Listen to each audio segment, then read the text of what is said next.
ನಮಸ್ಕಾರ, ನೀವು ನೋಡ್ತಾ ಇದ್ದೀರಾ ರಿಪಬ್ಲಿಕ್ ಕನ್ನಡ. ನಾನು ಸ್ಮಿತಾ ರಂಗನಾಥ್. ಕಾಣೆಯಾಗಿರುವ ಮಗಳನ್ನ ಕಡೆ ಪಕ್ಷ ಆಕೆಯ ಅಸ್ಥಿಯನ್ನ ಹುಡುಕಿ ಕೊಡಿ, ಆಕೆಯ ಶವ ಸಂಸ್ಕಾರವನ್ನ ಮಾಡ್ತೇನೆ ಅಂತ ಹೇಳಿ ಕಣ್ಣೀರ್ ಹಾಕ್ತಾ ಇರುವ ಸುಜಾತಾ ಭಟ್ ಅವರು ಹೇಳ್ತಾ ಇರುವ ವಿಚಾರಗಳಲ್ಲಿ ಸತ್ಯ ಇದೆಯಾ? ಅನನ್ಯಾ ಭಟ್ರದ್ದು ಅಂತ ತೋರಿಸಲಾದ ಫೋಟೋ ನಿಜವಾಗ್ಲೂ ಅನನ್ಯಾ ಭಟ್ರದ್ದೇನ? ಇದೆಲ್ಲದರ ಕೂಲಂಕುಷವಾದ ತನಿಖಾ ವರದಿಯನ್ನ ರಿಪಬ್ಲಿಕ್ ಕನ್ನಡ ಮಾಡಿದೆ. ಅನನ್ಯಾ ಭಟ್ರದ್ದು ಅಂತ ಹೇಳಲಾದ ಫೋಟೋ ವಸಂತಿ ಅವರದ್ದು ಅನ್ನೋ ಎಕ್ಸ್ಕ್ಲೂಸಿವ್ ಸುದ್ದಿಯನ್ನ ಪ್ರಸಾರ ಮಾಡಿದ್ದು ರಿಪಬ್ಲಿಕ್ ಕನ್ನಡ. ಇದರ ಮುಂದುವರೆದ ಭಾಗವಾಗಿ ಸುಜಾತಾ ಭಟ್ ಅವರ ಹಿನ್ನೆಲೆ ಬಗ್ಗೆ ಕೂಡ ರಿಪಬ್ಲಿಕ್ ಕನ್ನಡಕ್ಕೆ ಒಂದಷ್ಟು ಎಕ್ಸ್ಕ್ಲೂಸಿವ್ ಆದ ಮಾಹಿತಿಗಳು ಲಭ್ಯವಾಗಿದೆ. ಸಿಬಿಐನಲ್ಲಿ ಸ್ಟೆನೋಗ್ರಾಫರ್ ಆಗಿದ್ದೇ ಸುಳ್ಳು ಸುಜಾತಾ ಅಂತ ಹೇಳಿ ಕೆಲವರು ವಾದ ಮಾಡ್ತಾ ಇದ್ರು. ಈ ಪ್ರಶ್ನೆಯನ್ನ ನೇರವಾಗಿ ಆಕೆ ಬಳಿಯಲ್ಲೇನೆ ಕೇಳಲಾಗಿತ್ತು. ಇದಕ್ಕೆ ಉತ್ತರಿಸಿರುವ ಸುಜಾತಾ ಭಟ್, ಕೋಲ್ಕತಾದ ಸಿಬಿಐ ಕಚೇರಿಯಲ್ಲೂ ನಾನು ಟೈಪಿಸ್ಟ್ ಆಗಿದ್ದೆ, ಗುತ್ತಿಗೆ ಆಧಾರದ ಮೇಲೆ ಸ್ಟೆನೋಗ್ರಾಫರ್ ಆಗಿ ಕೆಲಸವನ್ನ ಮಾಡ್ತಾ ಇದ್ದೆ, ನಾನು ಕೆಲಸ ಮಾಡೋದಕ್ಕೆ ಯಾವುದೇ ದಾಖಲೆ ಇಲ್ಲ ಅಂತ ಹೇಳಿ ರಿಪಬ್ಲಿಕ್ ಕನ್ನಡಕ್ಕೆ ಸುಜಾತಾ ಭಟ್ ಹೇಳಿಕೆ ನೀಡಿದ್ದಾರೆ. ನಾನು ಕಾಂಟ್ರಾಕ್ಟ್ ಬೇಸಿಕ್ ಮೇಲೆ ಅಲ್ಲಲ್ಲಿ ಕೆಲಸ ಮಾಡ್ತಾ ಇದ್ದೆ. ನಾನು ಒಂದು ಕಲ್ಕತ್ತಾದಲ್ಲಿ ಒಂದು ಆಫೀಸು, ಕೆಲವು ಗವರ್ಮೆಂಟ್ ಆಫೀಸ್ಗಳಲ್ಲಿ ಹೀಗೆ.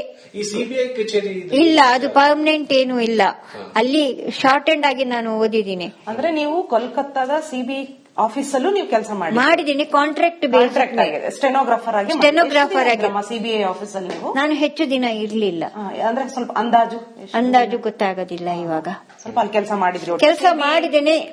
ಮಾಡಿದ್ದೀನಿ. ಅಂದ್ರೆ ಕಾಂಟ್ರಾಕ್ಟ್ ಬೇಸಿಕ್ ಮೇಲೆ ನನ್ನ ಹೆಸರು ಅಲ್ಲಿ ದಾಖಲೆಗಳಲ್ಲಿ ಇಲ್ಲ. ನಿಮ್ಮ ಹೆಸರು ಸ್ಟೆನೋಗ್ರಾಫರ್ ಸಿಬಿಐ ಆಫೀಸ್ ಅಲ್ಲಿ ನಿಮ್ಮ ಹೆಸರು ಕಾಂಟ್ರಾಕ್ಟ್ ಅಲ್ಲಿ ಇರುತ್ತೆ. ಹೊರಗುತ್ತಿಗೆ ಕಂಪನಿಯಲ್ಲಿ ನಿಮ್ಮನ್ನ ಸೇರಿಸಿದ್ರು. ಅವರು ನಿಮ್ಮನ್ನ ಸಿಬಿಐ ಆಫೀಸ್ ಕಳಿಸಿದ್ರೆ ಏನಾದ್ರೂ ಕೆಲಸ ಬೇಕು ಅಂದ್ರೆ ಅವಾಗ ಕರ್ಸ್ಕೊಳ್ತಾ ಇದ್ರು ಅಷ್ಟೇ.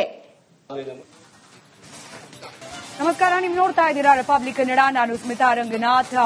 ಕಾಣೆಯಾಗಿರುವ ಮಗಳನ್ನ ಕಡೆ ಪಕ್ಷ ಆಕೆಯ ಅಸ್ಥಿಯನ್ನ ಹುಡುಕಿ ಕೊಡಿ, ಆಕೆಯ ಶವ ಸಂಸ್ಕಾರವನ್ನ ಮಾಡ್ತೇನೆ ಅಂತ ಹೇಳಿ ಕಣ್ಣೀರ್ ಹಾಕ್ತಾ ಇರುವ ಸುಜಾತಾ ಭಟ್ ಅವರು ಹೇಳ್ತಾ ಇರುವ ವಿಚಾರಗಳಲ್ಲಿ ಸತ್ಯ ಇದೆಯಾ?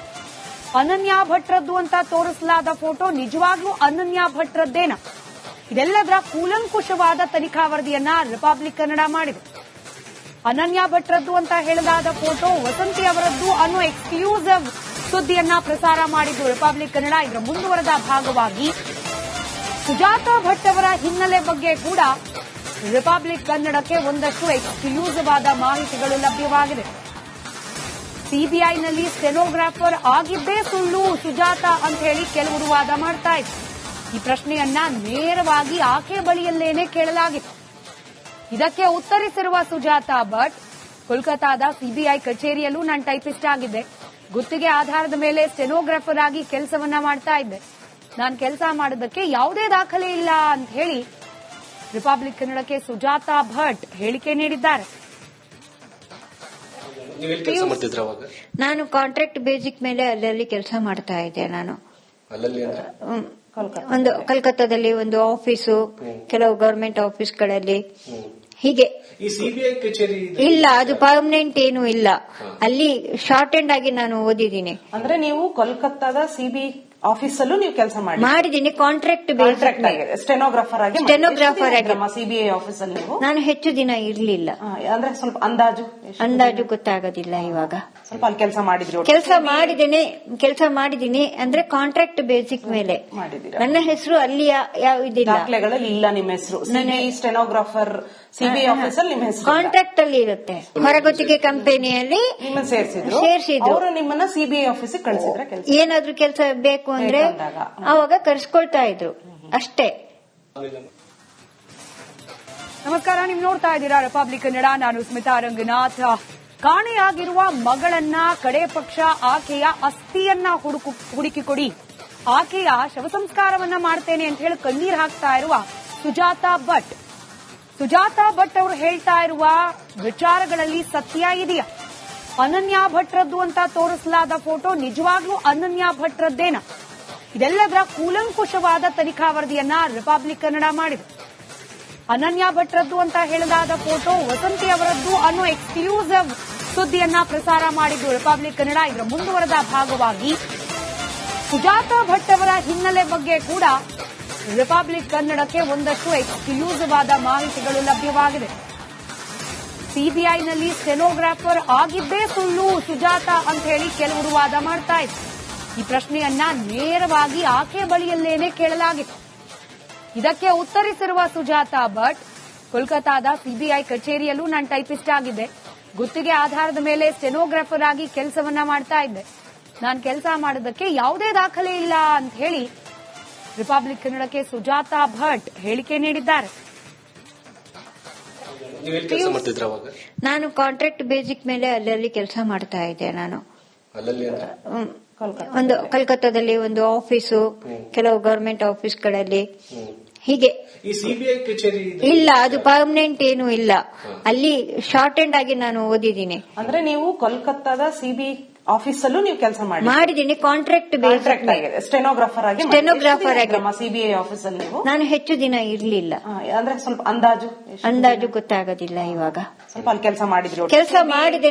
ಕೆಲಸ ಮಾಡಿದ್ದೀನಿ ಅಂದ್ರೆ ಕಾಂಟ್ರಾಕ್ಟ್ ಬೇಸಿಕ್ ಮೇಲೆ ಮಾಡಿದ್ದೀರಾ. ನನ್ನ ಹೆಸರು ಅಲ್ಲಿ ಯಾವ ಇದಿಲ್ಲ, ದಾಖಲೆಗಳಲ್ಲಿ ಇಲ್ಲ ನಿಮ್ಮ ಹೆಸರು. ಸ್ಟೆನೋಗ್ರಾಫರ್ ಸಿಬಿಐ ಆಫೀಸ್ ಅಲ್ಲಿ ನಿಮ್ಮ ಹೆಸರು ಕಾಂಟ್ರಾಕ್ಟ್ ಅಲ್ಲಿ ಇರುತ್ತೆ. ಹೊರಗುತ್ತಿಗೆ ಕಂಪನಿಯಲ್ಲಿ ನಿಮ್ಮನ್ನ ಸೇರಿಸಿದ್ರು. ಅವರು ನಿಮ್ಮನ್ನ ಸಿಬಿಐ ಆಫೀಸ್ ಕಳಿಸಿದ್ರೆ ಏನಾದ್ರೂ ಕೆಲಸ ಬೇಕು ಅಂದ್ರೆ ಅವಾಗ ಕರೆಸ್ಕೊಳ್ತಾ ಇದ್ರು ಅಷ್ಟೇ. ಕನ್ನಡಕ್ಕೆ ಒಂದಷ್ಟು ಎಕ್ಸ್ಕ್ಲೂಸಿವ್ ಆದ ಮಾಹಿತಿಗಳು ಲಭ್ಯವಾಗಿದೆ.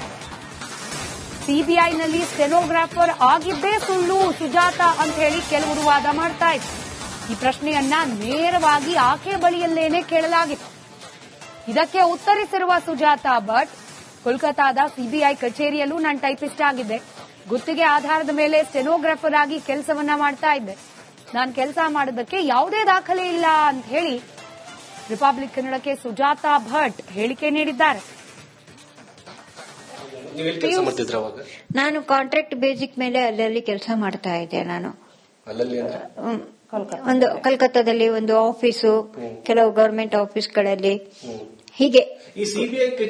ಇಲ್ಲ, ಅದು ಪರ್ಮನೆಂಟ್ ಏನು ಇಲ್ಲ. ಅಲ್ಲಿ ಶಾರ್ಟ್ ಎಂಡ್ ಆಗಿ ನಾನು ಓದಿದ್ದೀನಿ. ಅಂದ್ರೆ ನೀವು ಕೋಲ್ಕತ್ತಾದ ಸಿಬಿಐ ಆಫೀಸ್ ಅಲ್ಲೂ ನೀವು ಕೆಲಸ ಮಾಡಿದ್ದೀನಿ. ಕಾಂಟ್ರಾಕ್ಟ್ ಆಗಿದೆ, ಸ್ಟೆನೋಗ್ರಾಫರ್ ಆಗಿ ಸಿಬಿಐ ಆಫೀಸ್ ಅಲ್ಲಿ ನೀವು. ನಾನು ಹೆಚ್ಚು ದಿನ ಇರ್ಲಿಲ್ಲ. ಅಂದ್ರೆ ಸ್ವಲ್ಪ ಅಂದಾಜು ಗೊತ್ತಾಗೋದಿಲ್ಲ. ಇವಾಗ ಸ್ವಲ್ಪ ಅಲ್ಲಿ ಕೆಲಸ ಮಾಡಿದ್ರಿ. ಕೆಲಸ ಮಾಡಿದ್ದೀನಿ ಅಂದ್ರೆ ಕಾಂಟ್ರಾಕ್ಟ್ ಬೇಸಿಕ್ ಮೇಲೆ ಮಾಡಿದ್ದೀರಾ. ನನ್ನ ಹೆಸರು ಅಲ್ಲಿ ಯಾವ ಇದಿಲ್ಲ, ದಾಖಲೆಗಳಲ್ಲಿ ಇಲ್ಲ ನಿಮ್ಮ ಹೆಸರು. ಸ್ಟೆನೋಗ್ರಾಫರ್ ಸಿಬಿಐ ಆಫೀಸ್ ಅಲ್ಲಿ ನಿಮ್ಮ ಹೆಸರು ಕಾಂಟ್ರಾಕ್ಟ್ ಅಲ್ಲಿ ಇರುತ್ತೆ. ಹೊರಗುತ್ತಿಗೆ ಕಂಪನಿಯಲ್ಲಿ ನಿಮ್ಮನ್ನ ಸೇರಿಸಿದ್ರು. ಅವರು ನಿಮ್ಮನ್ನ ಸಿಬಿಐ ಆಫೀಸ್ ಕಳಿಸಿದ್ರೆ ಏನಾದ್ರೂ ಕೆಲಸ ಬೇಕು ಅಂದ್ರೆ ಅವಾಗ ಕರೆಸ್ಕೊಳ್ತಾ ಇದ್ರು ಅಷ್ಟೇ.